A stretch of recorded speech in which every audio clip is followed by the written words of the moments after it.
Hello guys, YouTube my back to my blog channel. সকল বন্ধুরা কেমন আছে? চলো দূরে যাই দেখাই। দেখছি কোথায় আছে আমি, দেখো এখন ওরে পুরো বাগান,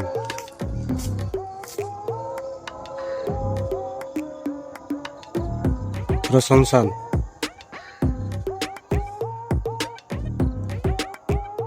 তো দেখতে পাচ্ছ গাইস, পুরো বাগানের মধ্যে আছি।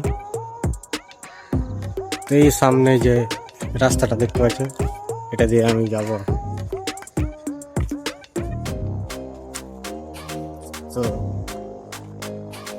ভিডিও তো বানাতে পারি না পাবলিকের মধ্যে, তো ট্রেনিং করছি বাগানের মধ্যে, তারপর যেন ভালোভাবে ভিডিও বানাতে পারি পাবলিকের মধ্যে। সাপোর্ট করি। শ্মশান বাগান। তো ভিডিওটা ভালো লাগলে লাইক, কমেন্ট, শেয়ার এবং চ্যানেলটাকে সাবস্ক্রাইব করে দিও। ভালো থাকো।